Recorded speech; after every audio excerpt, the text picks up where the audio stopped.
No ma'am, काल नव्हता टाकला. बर मग आज टाक, आज पक्का टाक. ठीक है, ओके मैम. ठीक है, चलो. सो कल जो हम चैप्टर कर रहे थे, मैथमेटिकल मेथड्स. गौरांगी बेटा, काल पण होतीस ना तू क्लासमध्ये?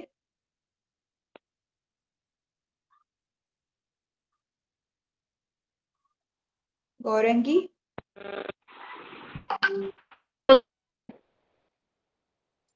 तू काल होती क्लासमध्ये?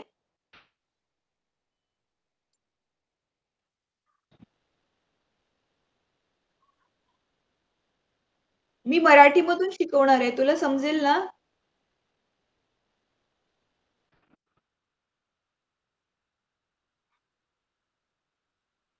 अरे मी तुला विचारते बेटा, गौरंगी तुला समजेल ना मी मराठीतून शिकवलं तर?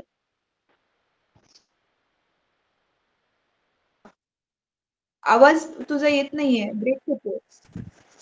हा, नेटवर्कचा प्रॉब्लेम आहे.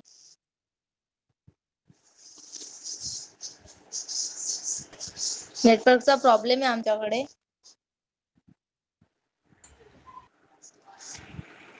एक सेकंड ना, एक सेकंड बोला. चला, काल आपण प्रॉपर्टीज ऑफ स्केलर प्रोडक्ट्स केलेल्या होत्या. आज आपण वेक्टर प्रोडक्ट्स करणार आहोत.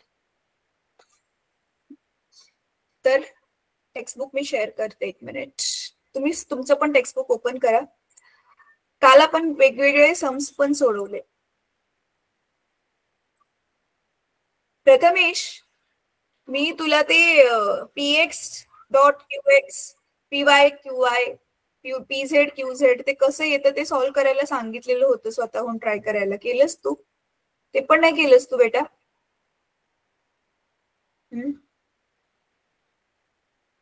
ते मॅम बघा. ते दुसरं राहिलेलं आहे. नाही, मी काय म्हणते, तुम्हा सगळ्यांनाच मी हे सांगते इन जनरल, फक्त प्रथमेशला नाही सांगते. एकदा 10वी संपली, 10वी मध्ये तर आहेच ऑफकोर्स, बट स्पेशली ज्यावेळी तुम्ही सायन्स घेता आणि एकदाची 10वी संपली ना मुलांनो, सेल्फ स्टडी जो विद्यार्थी खूप करेल त्यालाच चांगले मार्क्स पडतात. अदरवाईज खूप मुश्किल आहे फिजिक्स मध्ये चांगले मार्क्स काढणं. तर तुम्ही ती सेल्फ स्टडी करावी. कमीत कमी जे शिकवले ते तरी परत तुमच्या डोक्यामध्ये परमनंटली समजून जावं तुम्हाला, ते एक्झाम मध्ये सोडवता यावं म्हणून मी होमवर्क देते. आणि जर तुम्ही होमवर्क नाही केल्या वेळेवर तर काय होईल, 2 दिवसानंतर ना पूर्ण ब्लँक. 2 दिवसापूर्वी मॅमनी काय शिकवलेलं काहीच नाही आठवणार.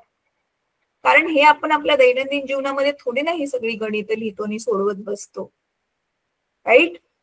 त्याच्यामुळे मग ह्याची वारंवार उजळणी होणं, रिव्हिजन होणं खूप गरजेचं आहे. नाहीतर मग तुम्हाला काहीच समजणार नाही. ठीक आहे, तर प्लीज होमवर्क करा.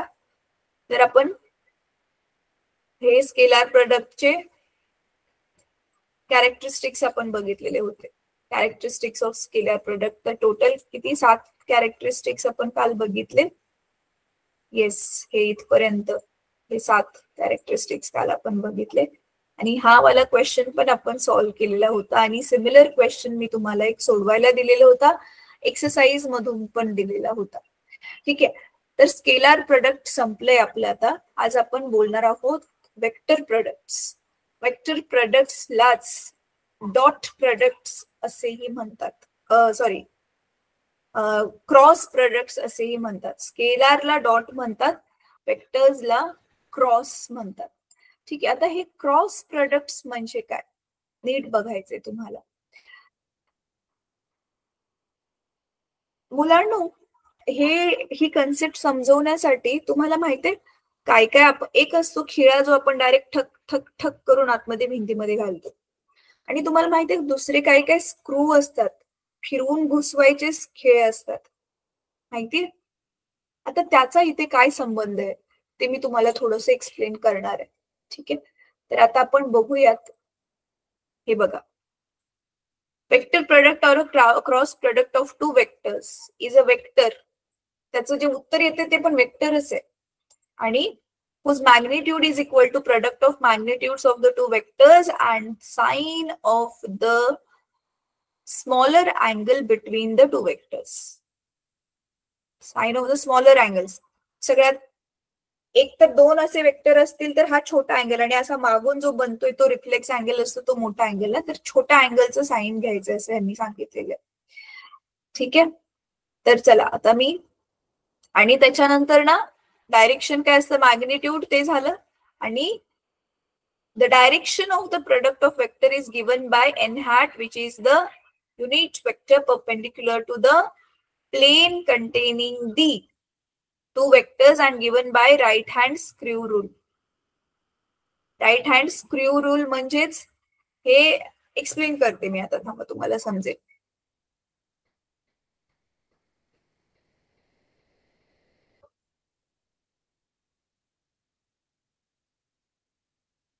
मी माझा फळा शेअर करते, एक मिनिट.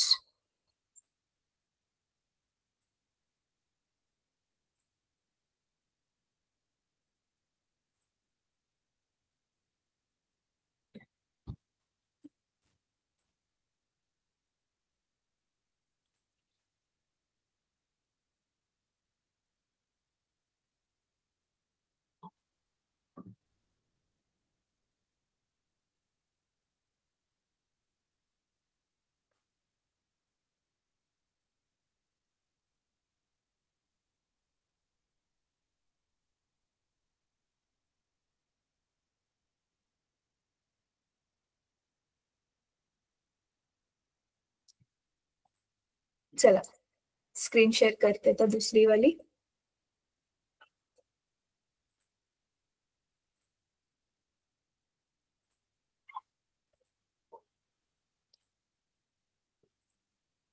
कधी कधी ना थोडस ओपन व्हायला ना, आज बहुतेक नेटवर्कचा काहीतरी इश्यू आहे, त्याला ओपन व्हायला कधी कधी वेळ लागतो.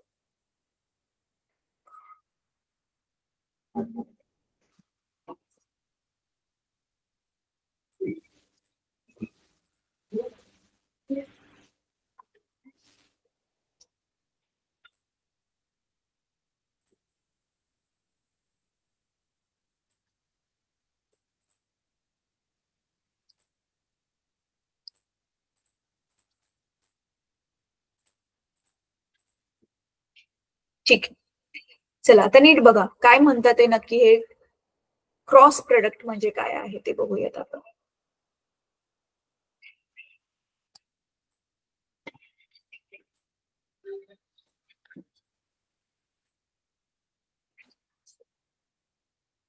माझा व्हाईट बोर्ड दिसतोय प्रथमेश? Yes ma'am. हा बघा, समजा आता इथे एक वेक्टर आहे, हा आपला वेक्टर आहे P bar.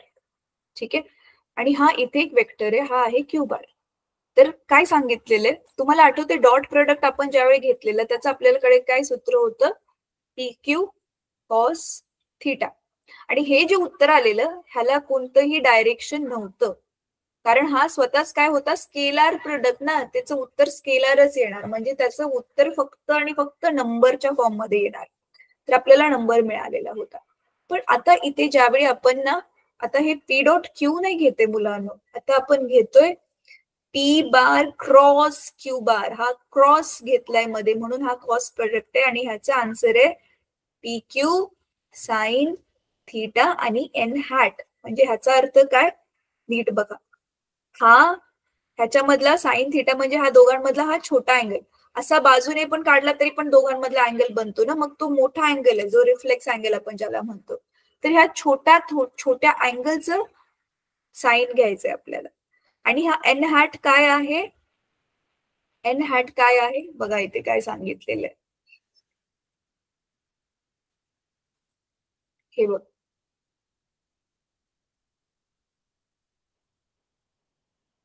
The direction of the product vector is given by, अच्छा इथे यू हॅट घेतलं, यू हॅट पण घेऊ शकता, एन हॅट पण घेऊ शकता. मी ज्यावेळी 11वी मध्ये होते आम्ही एन हॅट घ्यायचो. Which is a unit vector perpendicular to the plane containing two vectors and is given by right hand screw rule. म्हणजे बघा आता काय, आता ह्याच्यासाठी तुम्ही जरा माझ्याकडे बघा, मी स्क्रीन स्टॉप करते. हे बघा, एकाच प्लेन मध्ये असणं म्हणजे एकाच प्रतलामध्ये असणं म्हणजे एकाच फ्लॅट सरफेस वरती आपण दोन वेक्टर ठेवले. जसं की आता बघा, हे इकडे हा एक वेक्टर ठेवला मी आणि हा दुसरा वेक्टर दिसतात. तर हा खालचा एका प्लेन मध्ये आहे, ह्याला मी असं पण पकडू शकते, ड्रॉ पण करू शकते. असं ठेवलं मी भिंतीला चिटकवून की ते एकाच प्लेन मध्ये. एक प्लेन म्हणजे प्रतल म्हणजे कळतं तुम्हाला माहिती आहे ना, ज्याच्यामध्ये एक्स ऍक्सिस आणि वाय ऍक्सिस दोनच असतात. म्हणजे ते 3D नाहीये, 2 डायमेन्शन आहे.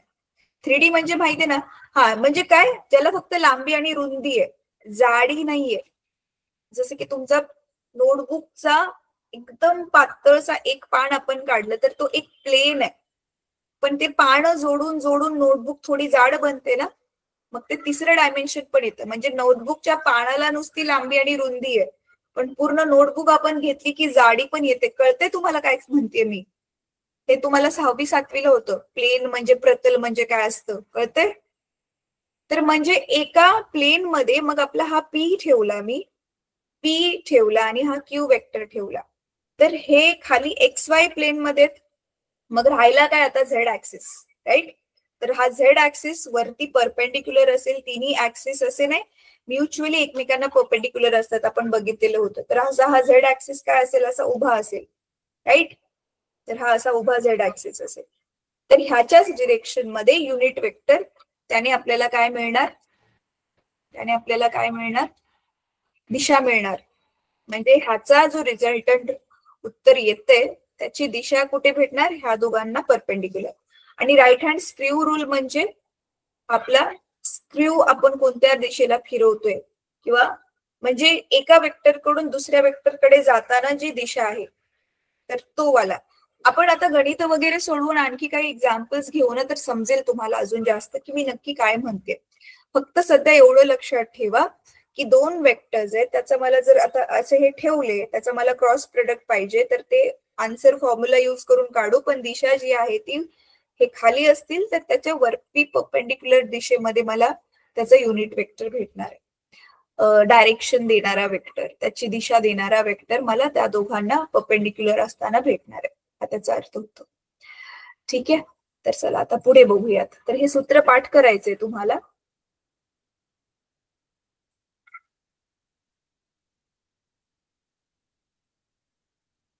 हे टेक्स्टबुक दिसते. आता बघा इथे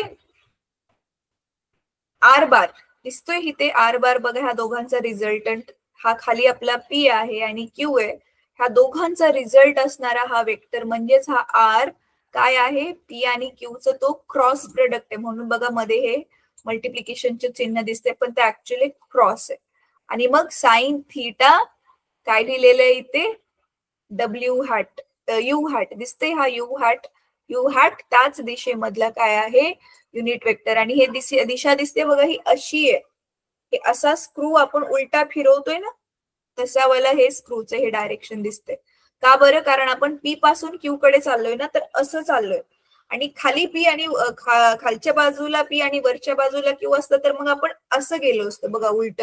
इथे जसं दिलं एस बार क्यू आणि पी दिसते खाली, इथे क्यू वरती आलाय, पी खाली आहे, म्हणून आपण क्यू कडून पी कडे चाललोय. तर दिशा बघा मग काय झाली, अशी उलटी दिशा झाली, राईट? हा क्यू कडून पी कडे चाललोय, तर मग हे क्लॉकवाईज आहे, हे अँटी क्लॉकवाईज आहे वरती जाताना, मग हे असं आहे, राईट? हे दिसते तुम्हाला, हे असं जातोय तो स्क्रू, हा वाला पहिला. आणि हे उलट माघारी येतोय त्यावेळी ते खालच्या बाजूने असं वाला आहे, म्हणून खालच्या बाजूला दिशा आहे आणि ह्याची वरच्या बाजूला दिशा आहे. म्हणजे सिम्पल बघा, नीट बघा, कुठून कुठल्या बाजूला चाललोय ते आहे. हा इथे जर पी असेल आणि इथे जर क्यू असेल, तर आपण पी कडून क्यू कडे जातोय, तर हा जो त्याचा परपेंडिक्युलर आहे त्याची पण दिशा अशी होणार, इकडे जाताना अशीच दिशा ह्याची पण सेम टू सेम होणार, म्हणजे घड्याळाच्या उलट, अँटी क्लॉकवाईज. आणि इथे काय दिलेलं आहे, आता समजा इथे पी आणि इथे क्यू आहे आणि तुम्ही खाली असं चाललंय, उलट चाललंय, इथून पी कडून क्यू वरती गेलेला आणि आता इथे उलट आहे, किंवा क्यू वरती आणि पी खाली आहे, म्हणून तुम्ही काय काढताय, क्यू पी काढताय, तर उलट चाललंय. म्हणून ह्याचा जो परपेंडिक्युलर होता तो पण काय घेणार आता आपण, क्लॉकवाईज घेणार. कळतंय? काय चाललेलं आहे प्रथमेश, सत्यजित? Yes ma'am. अरे मी स्क्रीनच नाही शेअर केली, थांबा. तरी पण तुम्ही म्हणता येस मॅम. एक मिनिट. हा, परत एकदा एक्सप्लेन करते, कारण ही मगाशी मी स्क्रीन शेअरच नाही केली आणि मी बोलत होते. बघा, परत एक्सप्लेन करते, नीट बघा. आता काय करतोय आपण? Cross product. तर समजा हा आपला पी आहे आणि हा आपला क्यू आहे, बरोबर आहे. मग आपण पी कडून क्यू कडे चाललोय, म्हणजे आधी पी क्रॉस क्यू काढतोय, कळतंय? तर सांचं म्हणणं काय, मग आपण पी चा क्यू बरोबर क्रॉस काढताना ह्याचा जो रिझल्टंट म्हणजे ह्याचं जे उत्तर आहे, तो उत्तरवाला वेक्टर जो आहे तो ह्या दोघांना असा असेल, हा इथे असेल आर बार, आणि त्याची दिशा पण कशी असेल बघा. पी कडून क्यू कडे चाललोय म्हणजे असं,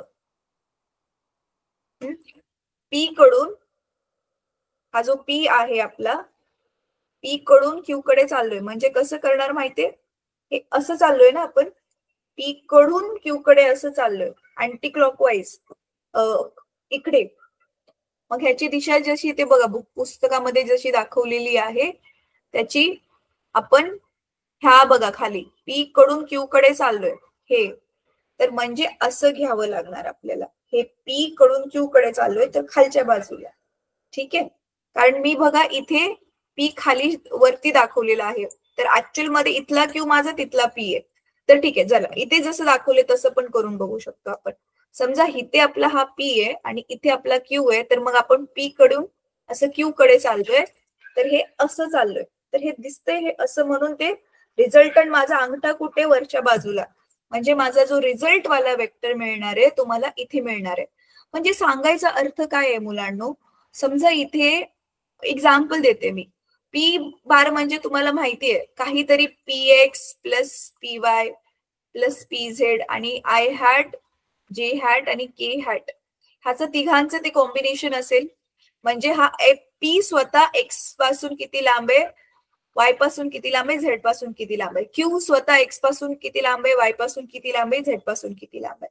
हे बघितल्यावरती मग जो आपल्याला आन्सर मिळेल ह्या दोघांचं गुणाकार करून, क्रॉस प्रोडक्ट काढून तो जो वेक्टर आपल्याला मिळेल, म्हणजे हा दोघांच्या रिझल्टचा, म्हणजे सांगायचं ते तात्पर्य काय आहे. समजा हा टेबल आहे, नीट बघा, हा टेबल आहे आणि ह्या टेबलाला एका मुलाने इकडे असा कुठेतरी फोर्स लावला, हा F1, आणि दुसऱ्या मुलाने ह्या बाजूला त्याला धक्का मारलाय F2. तर मग टेबल आता कुठल्या दिशेला जाईल? तर टेबल हा ह्याच्यानुसार मग कुठे जाईल माहितीये? टेबल एकदम स्ट्रेट नाही जाणार, हा इकडे कुठेतरी वळेल थोडासा, आणि तोच हे जे वळणार आहे थोडासा, आणि त्याच्यावरती जे ऍक्च्युअल मध्ये बल काम करणार आहे ते हे वरच्या बाजूने बल काम करणार आहे, असा त्याचा अर्थ आहे. कळते काय चाललंय? ह्या दोघांचा जो रिझल्ट आहे तो मिळून वरती कुठेतरी वरच्या बाजूला त्याचं बल काम करेल, असं त्याचा अर्थ होतोय.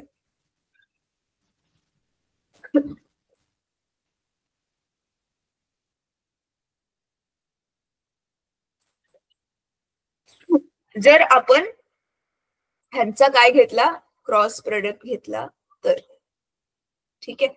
तर चला आता अजून बघूयात पुढे अजून काय काय दिले ह्याच्यामध्ये.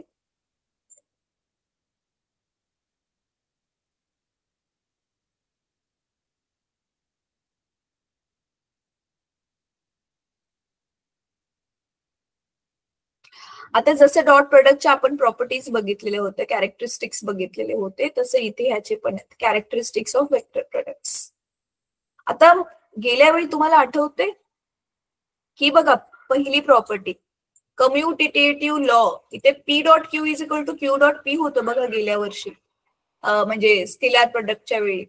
हे दिसते पी डॉट क्यू म्हणजेच क्यू डॉट पी हे व्हॅलिड आहे, आणि इथे commutative law of vector multiplication follow होतोय, ओबे होतोय, म्हणजे खरा ठरतोय.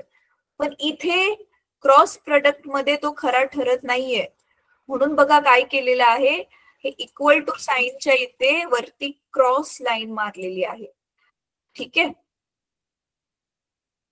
पण ह्यांचं जर मॅग्नेट्यूड आपण घेतलं, त्यांच्या फक्त किमती काढल्या तर ते खरं ठरेल, असा हा पहिला नियम सांगतो.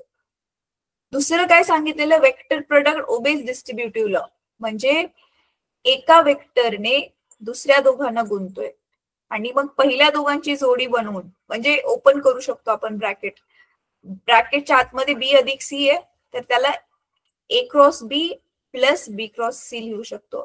हा सेम टू सेम आपण इथे पण बघितलेला होता, दिसतोय हा डिस्ट्रीब्युटिव्ह ला. हा डॉट प्रोडक्ट साठी पण व्हॅलिड आहे आणि हा क्रॉस प्रोडक्ट साठी सुद्धा हा व्हॅलिड आहे. ठीक आहे. परत special cases of cross products, हे आपण ह्याच्यामध्ये पण बघितलेलं होतं, डॉट प्रोडक्ट्स मध्ये पण बघितलेलं होतं. हे बघा स्पेशल केसेस, म्हणजे थीटाची व्हॅल्यू चेंज होत असल्यावरती पूर्ण उत्तरावर किती फरक पडतो. इथे पण तसंच केलं असेल, थीटाच्या वेगवेगळ्या व्हॅल्यू घेतल्या असतील. हो, हे बघा, आधी थीटा 0 घेतला, परत 180 घेतला, परत 90 अंश घेतला, तर त्याने काय काय फरक पडतोय. तर आपण काय करू शकतो ना, ह्याचं कम्पेअर करून ना प्रॉपर टेबल बनवू शकतो. हा टेबल प्लीज तुम्ही बनवा आणि त्याचा फोटो टाका. पहिली प्रॉपर्टी, दुसरी, मी सांगते काय करायचंय ते नक्की. त्याच्यानंतर ना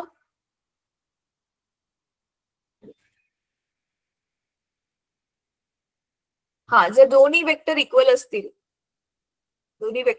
असतील तर ह्याचा अर्थ हे जे आहे त्याचं 0 येतं, त्याचा क्रॉस प्रोडक्ट 0 येतो, स्वतःची क्रॉस प्रोडक्ट 0 येतो. आता तो काय येतो आपण बघणार आहे. आणि हे लास्ट टाइम पण आपण सिमिलर वाला आठवते, px py pz qx qy qz, हे घेऊन आता ह्यांचा ज्यावेळी क्रॉस प्रोडक्ट काढला त्याचं उत्तर काय येते आता ते आपण इथे बघणार आहोत. हे त्याचं उत्तर येतं मॉड्युलस वालं, आणि इथे 6th लॉ पण एक दिलेला आहे. ठीक आहे, तो टोटल 6 प्रॉपर्टीज दिलेल्या आहेत. तर ठीक आहे, आता आपण काय करूया, एक एक करून जर आपण ह्याला कम्पेअर केलं, नीट बघा हा मी काय करते. हे तुम्ही स्वतः कम्प्लीट करायचंय मुलांना, मी फक्त आता सुरुवात करून दाखवतेय की तुम्हाला काय टेबल बनवायचंय तो.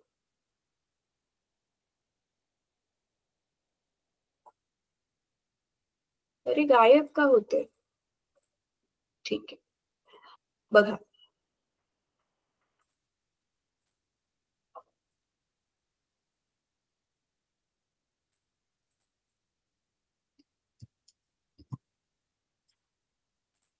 काय करायचं, इथे एक एक करून लिहायचंय. इथे characteristics of dot product me short मध्ये लिहिते, आणि इथे कॅरेक्टरिस्टिक्स ऑफ क्रॉस प्रोडक्ट. तर पहिले तर आपण सूत्रच लिहूया, पी बार डॉट क्यू बार. आन्सर काय आहे आपलं, पी क्यू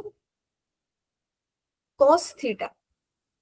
आणि इथे आपला आन्सर काय आहे, पी बार क्रॉस क्यू बारचा आन्सर काय आहे, P Q sine theta you hat. तुमच्या बुकमध्ये यू हॅट दिले तर मी पण यूच लिहिलं, हे ह्याचं सूत्र आहे. हा झाला पहिला. सेकंड मध्ये काय लिहिलेलं, P dot Q commutative law of multiplication follow होतो. त्याचे उलट जसं काल शिकवलेलं ना मी, 3 गुणिले 4 म्हणजे पण 12च, आणि 4 गुणिले 3 4 पण 12च. तर हे डॉट प्रोडक्ट साठी फॉलो होतो. ह्याला आपण उलट फुलट करू शकतो, आधी पी नंतर क्यू आणि नंतर क्यू नंतर पी, हे दोन्ही केलं तरी पण सेमच उत्तर येईल. हे डॉट प्रोडक्ट साठी व्हॅलिड होते, पण ह्याच्यासाठी हे व्हॅलिड होत नाहीये. तर सेकंड काय होतं, P cross Q is not equal to Q cross P. ह्याच्यासाठी हा law commutative law of multiplication ह्याच्यासाठी व्हॅलिड नाहीये, खरा नाही ठरत तो नियम. उत्तर वेगवेगळी येतात, म्हणजे ह्याचं उत्तर जेवढं काहीतरी वेगळंच येतं आणि ह्याचं उत्तर काहीतरी वेगळंच येतं. ठीक आहे, हे आपण गणित सोडवताना हे सगळं बघणार आहोत, तुम्हाला समजेल हे की काय करतोय आपण अजून गणित सोडवल्यावरती. तिसरं काय सांगितलंय, हे डिस्ट्रीब्युटिव्ह लॉ. आता समजा इथे पी आहे आणि इथे क्यू अधिक आर आहे, तर ह्याला आपण काय लिहू शकतो, ब्रॅकेट खोलून लिहू शकतो आपण, पी डॉट क्यू अधिक पी डॉट आर असं ह्याला करू शकतो डॉट प्रोडक्ट मध्ये.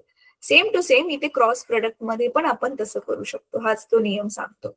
समजा हा ए बार आहे क्रॉस आणि इथे बी बार अधिक सी बार आहे, तर ह्याला आपण लिहू शकतो ए बार क्रॉस बी बार अधिक ए बार क्रॉस सी बार असं आपण लिहू शकतो. हा आपला नेक्स्ट वाला सांगत होती. हे बघा, हे दिसतंय. ठीक आहे. परत स्पेशल केसेस मध्ये तेच. आता इथे नीट बघा, आपल्या सूत्रानुसार आपण ह्याची व्हॅल्यू ठेवल्यावर आन्सर्स वेगळेच येणार ना आपल्याला. बघा इकडे पण दोघांसाठी स्पेशल केसेस साठी आपण समजा आता इथे मी घेतला थिटा 0, आता कॉस 0 1 असतं, म्हणून आपल्याला इथे पी क्यू बार ची किंमत काय डायरेक्टली मिळालेली, हे थिटा 0 असताना ह्याची उत्तर आपल्याला डायरेक्टली पी क्यू मिळालेलं होतं. का बरं? कारण हा कॉस 0 इज 1, म्हणून ते डायरेक्टली उत्तर ह्याचं आपल्याला काय मिळालेलं होतं, इथे 1 टाकून हे उत्तर मिळालेलं होतं. हे बघा, आठवत असेल तर तुम्हाला ह्याचे पण स्पेशल केसेस जे आपण बघितलेल्या होत्या. हे बघा, थिटा 1 असल्यामुळे आपल्याला ह्याचं उत्तर काय मिळालेलं होतं, डायरेक्ट पीक्यू, कारण कॉस्टची व्हॅल्यू 1 झाली. हेच मी लिहिले, राईट. आता सेम वे इथे उलट असणार आहे. थिटाची व्हॅल्यू 0 झालं, ह्याची पूर्ण व्हॅल्यू 0 होईल. का बरं? कारण साइन 0 0 आहे ना, राईट.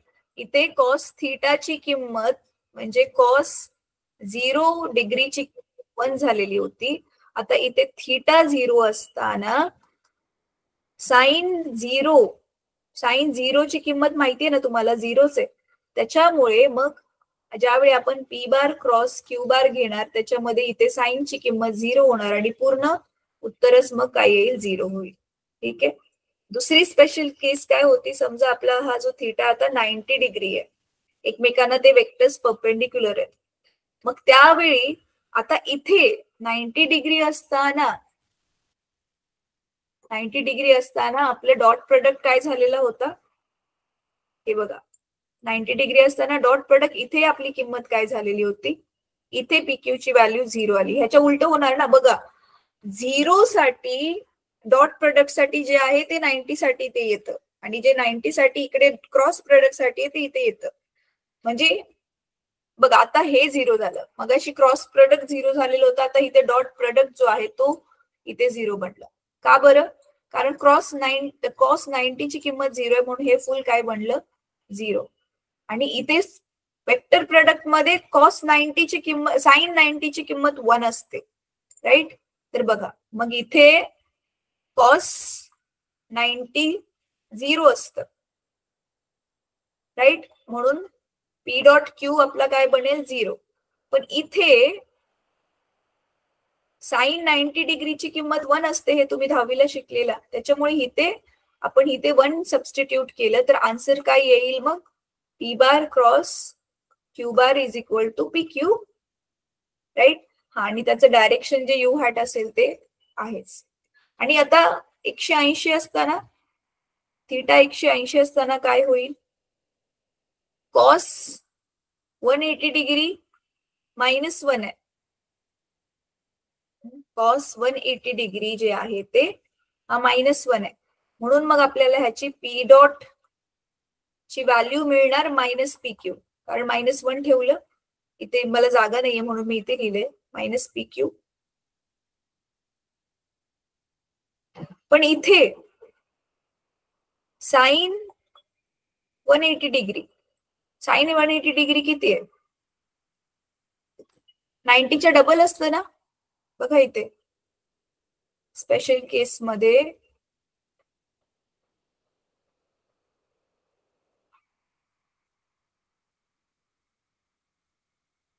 हे बघा 180 डिग्री असल्यामुळे साइन 180 पण 0 आहे, म्हणून आन्सर याचं काय येणार, 0. ठीक आहे. साइन 180 डिग्री हा 0 असतो आणि त्याच्यामुळे मग इथे पी क्रॉस क्यू च आन्सर येणार 0, कारण साइनची किंमत परत एकदा 0 होईल. कळते? आता अशा मी टोटल किती प्रॉपर्टीज लिहिल्या, 3 प्रॉपर्टीज लिहिल्या आणि त्याच्यामध्ये हा 1 2 3 स्पेशल केसेस लिहिल्या. आता हाच टेबल तुम्हाला स्वतः कम्प्लीट करायचा आहे मुलांनो. तर चौथी प्रॉपर्टी इथे काय आहे, स्केलर प्रोडक्टची चौथी प्रॉपर्टी इथे काय होती? ही बघा, हे केसेस झाल्या सगळ्या. अच्छा, इथे चौथ्या प्रॉपर्टी मध्येच ते हे होतं, ठीक आहे. पण सिमिलर वाला प्रॉपर्टीज कुठले काढू त्याबद्दलची ही आपण तिसरा नंबर जर दिला तर ही जी पाचवी आहे, जर हे दोन्ही इक्वल असतील तर ह्याचं आन्सर बघा, P dot Q dot P square Q square येते. पण ह्याच्यामध्ये बघा तिथे पी स्क्वेअर क्यू स्क्वेअर येते, ह्याच्यामध्ये बघा काय येते, जर हे दोन वेक्टर इक्वल असतील.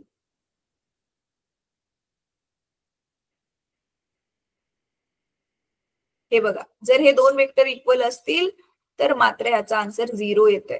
मग अशी तिथे काय आलेलं, पी स्क्वेअर किंवा क्यू स्क्वेअर, पण इथे डायरेक्ट 0 येते. आता ते का 0 येते? कारण आय क्रॉस आय, जे क्रॉस जे, के क्रॉस के हे सगळीकडेच आपल्याला मिळेल आणि त्याचे उत्तर जे आहेत ते 0 डिग्री आहेत असं इथे सांगितलंय. ठीक आहे. आणि आता हे पी आणि क्यू ह्यांना आपण कंपोनेंट्स मध्ये जर रिझॉल्व्ह केलं तर ह्या दोघांचं मल्टिप्लाय करून जे आन्सर येते ते आहे हे डिटर्मिनंट. मॅथ्स मध्ये तुम्हाला हे डिटर्मिनंट्स काय असतं शिकवले मुलांनो?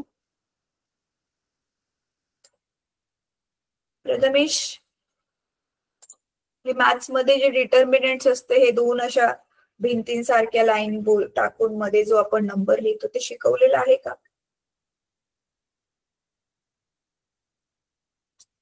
नाही शिकवलेलं आहे तर ठीक आहे, मी आता एक्सप्लेन करेल. काय नाही, त्याचं सिंपल एक सूत्र आहे तर ते एक्सप्लेन करेल मी. तर ह्या प्रॉपर्टीज ज्या आहेत त्या चांगल्या व्यवस्थित बायहॅर्ट करून घ्यायच्या आहेत, लिहून प्रॅक्टिस करायची. ऍक्च्युली बायहॅर्ट तर नाही होणार. आणि नंतर ना काय दिले, magnitude of cross product of two vectors is numerically equal to the area of parallelogram whose adjacent sides represent the two vectors. Of course, दोन वेक्टरचा क्रॉस काढतोय तर तो ऍक्च्युअल मी मध्ये जसं की तो पॅरेलोग्राम लॉ ऑफ वेक्टर ऍडिशन होता ना, तर तशा टाइप मध्ये इथे पण ते फॉलो होतोय असं तो सांगतोय. याचा अर्थ एरिया बेस इंटू हाईट, तर बेस आहे ओ ए हा वाला, पण तोच आपला वेक्टर पी आहे. हाईट आहे, हाईट काय आहे आता इथे बीडी, आणि पण बीडी ला आपण काय लिहू शकतो, sine theta is BD upon OD, म्हणून बीडी ची व्हॅल्यू आपण क्यू साइन थिटा ठेवू शकतो. कंपोनंट आठवते तुम्हाला, कंपोनंट ऑफ वेक्टर की ऑन पी, तर मग क्यू साइन थिटा त्याची किंमत ठेवली. आणि अरे पण हे तर आपलं क्रॉस वेक्टरचं सूत्र आहे, म्हणजेच काय सांगितले, ज्यावेळी आपण दोन वेक्टरचा क्रॉस काढत असतो याचाच अर्थ ते जे दोन वेक्टर आहेत ते हे आपल्या पॅरेललोग्रामचे दोन ऍडजसंट साइड्स असतात असं त्याचा अर्थ आहे सांगण्याचा. ते सेमच पडतं, सॉल्व्ह केल्यावर सेमच आन्सर येतं असं त्याचा अर्थ सांगितलं. So which is magnitude of the vector product. Magnitude म्हणजे ह्याच्यामध्ये आपण डायरेक्शन घेत नाहीये. हे बघा यू हॅट कुठेच आलेलं नाहीये, म्हणून हे फक्त आणि फक्त मॅग्निट्यूड आहे. ठीक आहे, कळले? तर आता ह्याच्यावरून आपण एक गणित सोडवून बघणार आहे. तर आता जसं दिले बघा अँग्युलर मोमेंटम, हा आता हे वेक्टर प्रोडक्ट क्रॉस घ्यायची गरज कधी पडते? क्रॉस घ्यायची गरज कधी पडते? where r is position vector and p is linear momentum of a body. Prathamesh, Satyajit, तुम्ही मला ऐकू शकताय का? कोणी काय बोलतच नाहीये. Yes ma'am. बघा नीट समजून घ्या हा, दोन वेक्टरचा आपण क्रॉस प्रोडक्ट कधी घेतो आणि डॉट प्रोडक्ट कधी घेतो. क्रॉस प्रोडक्ट कधी घेतो, डॉट प्रोडक्ट कधी घेतो, मी एक्सप्लेन केलेलं होतं, आठवतंय ना प्रथमेश? दोघं वेगवेगळ्या दिशेमध्ये, जसे की आता तो मुलगा गाडीला धागा बांधून खेचत चाललाय, तर मग ते दोन वेक्टरचा रिझल्टंट मला कुठं मिळेल, त्याच्या वेळी आपण ते डॉट प्रोडक्ट, जसं ते आपण ह्याचं एक्झाम्पल घेतलेलं work is equal to force dot displacement वाला ज्यावेळी आपण घेतलेलं ते, राईट, की फोर्स लागतो एकडीकडे, होते डिस्प्लेसमेंट एकटीकडे, तर मग त्याचा रिझल्ट जो आहे तो कुठे मिळेल, कुठल्या दिशेला आपल्याला मिळेल, तर त्याच्यासाठी आपण जो आहे तो डॉट प्रोडक्ट यूज केलेला. आता इथे काय होतंय माहितीये, इथे क्रॉस प्रोडक्टची केव्हा गरज पडते? क्रॉस प्रोडक्टची ज्यावेळी ना वस्तू सरळ सरळ नाही जात, गोल गोल गोल गोल फिरते आणि त्याला दिशा पण आहे, कळते? जसं की घड्याळाचा काटा टिक टिक टिक, तो चाललाय पुढे पुढे पुढे, पण गोल फिरतोय ना, सरळ नाही चाललाय तो. तर आणि तो एका दिशेमध्ये पॉइंट करतोय, राईट? मग जिथे दिशा पण आहे, मॅग्निट्यूड पण आहे आणि वस्तू सरळ नाही पण गोल गोल गोल गोल फिरते, अशा वेळी मग आपल्याला त्याचा रिझल्ट कुठल्या बाजूला मिळेल, तर ते काढण्यासाठी आपण वेक्टर्सचे क्रॉस प्रोडक्ट्स घेतो. तर आता जसं की आता लिनियर मोमेंटम 9वी मध्ये तुम्हाला हे होतं. लिनियर मोमेंटम काय असतं? मास इंटू वेलॉसिटी. एक छोटीशी बंदूक आहे, हाताने मी भिंतीवर फेकली, काहीच नाही फरक पडला. आणि सेम टू सेम म्हणजे बंदुकीची गोळी, आणि सेम टू सेम बंदुकीची गोळी आता मी गनने फायर केली तर ती डायरेक्ट त्या भिंतीच्या आतमध्ये घुसली. दोन्ही केसमध्ये तीच बंदुकीची गोळी आहे, तेवढंच तिचं मास आहे same to same, say for example 5 gram. पण दुसऱ्या केसमध्ये ती एवढी फास्ट जाते की समोर एखादा माणूस आला ती त्याला मारू पण शकते. काय फरक पडला? दोघांची वेलॉसिटी.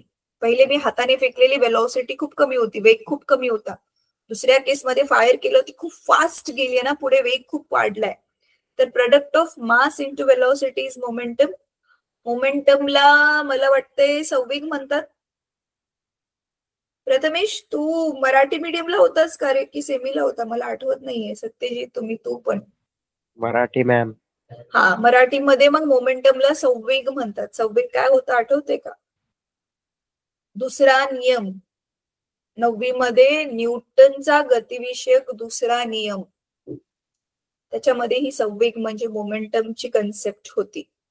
संवेग, वस्तुमान, मास आणि वेग म्हणजे वेलॉसिटी, दोघांना ज्यावेळी आपण एकत्र घेतो. आता इथे काय चाललंय बघा, हे वालं जे गणित आहे, आता हे आपण गणित सोडवूयात.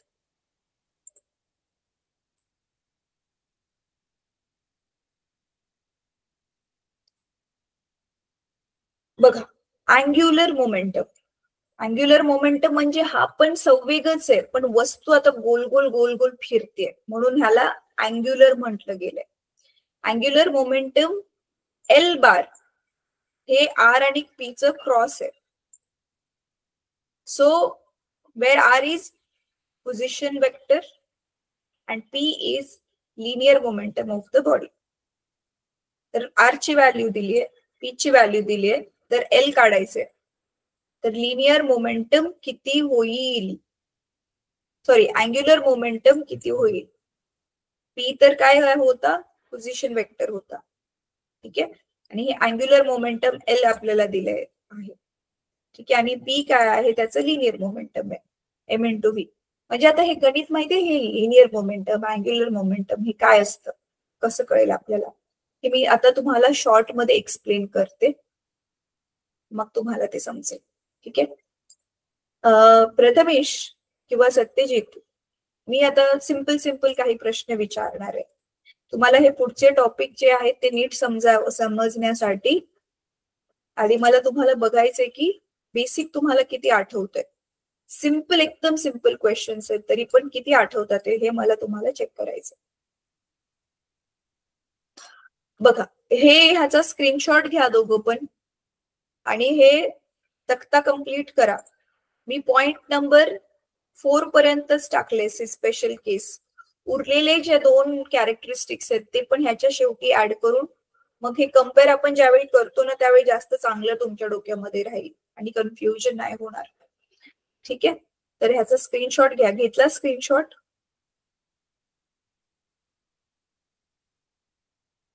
प्रथमेश, स्क्रीनशॉट घेतला? Yes ma'am. ठीक आहे, चला. तर आता पुढचं बघूयात आपण. आता हे जे गणित दिले ना, ते काय आहे? लिनियर मोमेंटम, अँग्युलर मोमेंटम, हे पहिल्यांदा ऐकलं असेल ना तुम्ही? पहिल्यांदा ऐकले? Yes ma'am. ठीक आहे, चल मी एक्सप्लेन करते.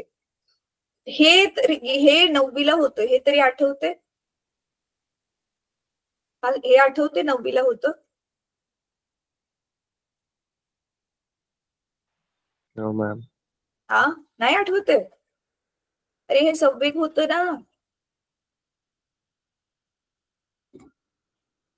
संवेग होता. पण ठीक आहे, आपण एक काम करूयात आता. ह्याच्यासाठी मी तुला एक बुकची लिंक देते प्रथमेश, दोघांना पण देते. तुम्ही काय करा, पटकन देते आता, थांबा इथेच काढून देते ते बुकची लिंक. तुम्ही दोघं काय करा, आधी ना तो रिवाइज करा तो वाला पोर्शन. 9वीच्या पुस्तकातून ना हा वाला पोर्शन आधी तुम्ही रिवाइज करा, मग मी हे वाला गणित तुम्हाला शिकवेल. ठीक आहे? 9वीच्या बघा हे विज्ञान आणि ह्याच्यामध्ये ह्या बुकची लिंक मी टाकेल आता ग्रुपमध्ये. तर ह्याच्यामध्ये एक सेकंड,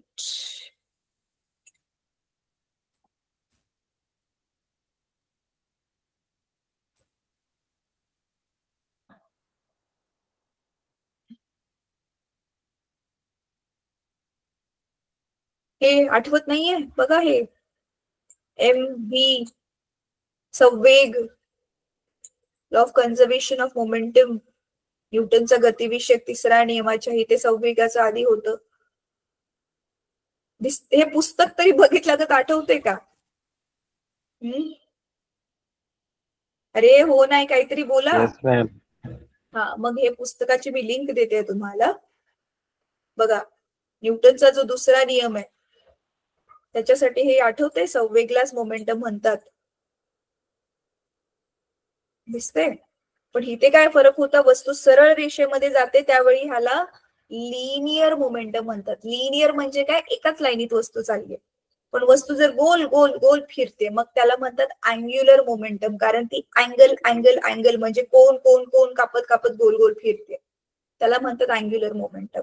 तर ते तुमच्या पुस्तकामध्ये दिलेलं आहे, ते मी नेक्स्ट क्लासमध्ये तुम्हाला एक्सप्लेन करेल. पण त्याच्यासाठी हे आधी तुम्ही जे आधी शिकलाय 9वीमध्ये, हे तर काहीतरी थोडं तरी आठवायला पाहिजे ना. ठीक आहे? तर ह्याची मी लिंक कॉपी केली ह्या बुकची, तुम्हाला इथे तुमच्या ग्रुपमध्ये टाकते मी, थांबा.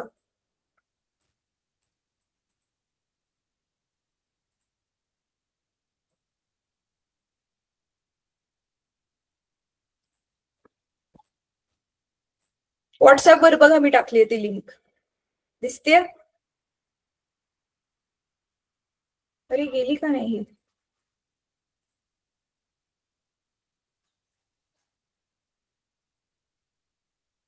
बघा तुमच्या ग्रुपमध्ये लिंक आली असेल.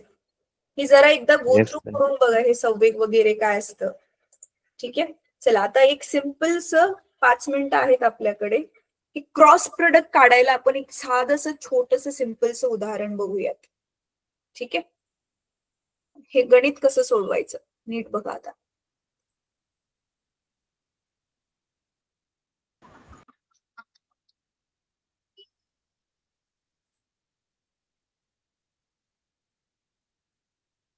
बघा, ह्या क्रॉस प्रोडक्टची गरज कधी पडते मुलांना, ज्यावेळी ना आपण दोन गोष्टी गोल फिरवून लावतो. जसं की आता नळ आपण बंद करताना एका बाजूने फक्त लावतो का त्याच्यावरती बल्ब, दोन्ही बाजूने फिरवावं लागतं ना गोल गोल, राईट?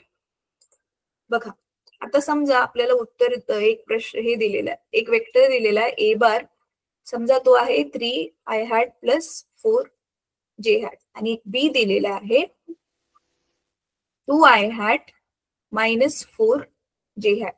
ठीक आहे? आणि आपल्याला आता ह्याचं काढायचंय ए क्रॉस बी काढायचंय. तर आता कसं काढणार माहिती आपण ह्याला, ह्याचं सूत्र काय आहे नीट बघा. ह्याचं ऑफकोर्स आपल्याला माहितीच आहे, ह्याचं सूत्र काय आहे, ए बार ह्याचं magnitude B bar sine theta आणि यू हॅट. पण समजा आता आपल्याला ह्याच्यामधलं ना अँगल थीटाच नाही दिलेला आहे, या दोघांमधला अँगल थीटा काय आहे तो आपल्याला दिलेलाच नाहीये. तर मग कसं काढणार, तर ह्याच्या माहिती दोन पद्धती आहेत. समजा ह्याच्यातला मधला अँगल दिला असेल आपल्याला तर काय करायचं, आणि अँगल दिला नसेल तर काय करायचं. समजा आता अँगल दिलेलाच नाही आणि आपण असंच ठेवलं ह्याला, तर आपण काय करणार, आता हे मॅग्निट्यूड काढायचं आठवते ना तुम्हाला, आपण मॅग्निट्यूड कसं काढलेलं होतं. हे डायरेक्टली आपण काय करणार, हे 3चा वर्ग आणि 4चा वर्ग करणार. आठवते ना हे? एक्स बरोबर वाय बरोबर आणि जे बरोबर जे आहे त्याचा वर्ग करणार. आणि इथे काय येणार? 3 त्रिक मग 9 आणि इथे 4 चोक 16. तर वर्गमुळामध्ये काय आलं मग 25, म्हणजे उत्तर आलं 5. सेम टू सेम इथे बी कसं काढणार? वर्गमुळामध्ये 2चा वर्ग अधिक वजा 4चा वर्ग, म्हणजे इथे 2चा वर्ग आला 4 आणि इथे 4 चोक 16, म्हणजे इथे आलं वर्गमुळामध्ये 20. तर आता ह्याला आपण कसं लिहू शकतो? 4 पंचे 20, तर 4चं वर्गमूळ बाहेर 2 आणि वर्गमुळात उरलं 5, राईट? तर ए ची मग इथे काय आली? ए ची किंमत आली 5, बी ची किंमत काय आली? 2 वर्गमुळात 5. आणि जर आपल्याला समजा थीटा दिला असता, ह्या दोघांमधला समजा थीटा जो आहे तो 90 अंश दिला असता, तर साइन 90 किती असतं? साइन 90 आलं असतं हे यू जसंच्या तसं. तर आपला आन्सर काय आलं असतं मग? हे 5 2 10 √5. साइन 90 ची किंमत 1 असते आणि हे यू हॅट. हे आपलं असायचं. ही झाली पहिली पद्धत सोडवण्याची. पण आता दुसरी पद्धत माहितीये काय आहे? ती आहे डिटर्मिनंटची पद्धत. तर हे डिटर्मिनंटच्या आतमध्ये कसं काय करायचं हे आपण नेक्स्ट क्लासमध्ये मी तुम्हाला डिटर्मिनंट्स काय असतं ते एक्सप्लेन करेल. ह्याला पटकन कॉपी करून घ्या ह्यावाल्या क्वेश्चनला. आणि एक क्वेश्चन देते सेम टू सेम, तर तुम्ही सोडवा. ठीक आहे? इथे देते तो होमवर्कचा क्वेश्चन. तर क्वेश्चन काय आहे? समजा एक वेक्टर आहे माझ्याकडे एक्स बार. एक्स बार काय आहे? Say for example 4i hat plus 5j hat 6k hat. Y bar किती आहे? i hat minus j hat plus k hat. ठीक आहे? आणि ह्या दोघांमधला जो अँगल आहे थीटा आहे, समजा तो दिलेला आहे 45 डिग्री. तर तुम्हाला काढायचे एक्स बार क्रॉस वाय बार किती येणार हे तुम्हाला काढायचंय. ठीक आहे? सेम टू सेम हीच वाली पद्धत आहे, फक्त मी आता किमती वेगळ्या दिलेल्या आहेत. आणि मी इथे एक्स्ट्रा के पण दिलाय. मी सोडवताना के नव्हता घेतला. ठीक आहे? चला हे पटकन कॉपी करा. प्रथमेश, सत्यजित हे कॉपी करा पटकन. हो नाही काहीतरी बोलचाल? Yes ma'am. हा, ह्याला कॉपी करा आणि हा होमवर्कचा क्वेश्चन ग्रुपमध्ये टाका. कालच्या क्लासची रेकॉर्डिंग तुमच्या ग्रुपमध्ये मॅमनी टाकली असेल, राईट? नसेल टाकली तर आता सॅटर्डेला तर सगळ्याच लिंक एकत्र टाकतील मॅम. त्यावेळी प्लीज जरा गो थ्रू करा. एक एक व्हिडिओ हवं तर थोडं पुढे पुढे करून बघा. पण जोपर्यंत तुम्ही रिव्हिजन करत नाही आणि होमवर्क करत नाही, तुम्हाला मी हेल्प नाही करू शकत. मुलांना कोणीच हेल्प नाही करू शकत. मी सांगितलं ना, 10वी एकदाची संपली की सगळेच्या सगळे आपले किती चांगले मार्क्स येतील ते आपल्या सेल्फ स्टडीवर जास्त डिपेंडंट आहे. कारण टॉपिक समजवून द्यायचं काम टीचरचं आहे, पण तो टॉपिक समजल्यानंतर त्याची वारंवार प्रॅक्टिस करून जसंच्या तसं एक्झाम मध्ये लिहिणं, त्याच्यासाठी खूप मेहनत पाहिजे, प्रॅक्टिस पाहिजे. ठीक आहे, झालं लिहून? लिहून झालं? Yes ma'am. ठीक आहे, चला मग हा होमवर्कला जो क्वेश्चन दिलाय मी ग्रीन कलर मध्ये, तो नक्की सॉल्व्ह करून ग्रुपमध्ये टाका. चला, Thank you, ma'am. Good night. Take care. Good night. Ma'am.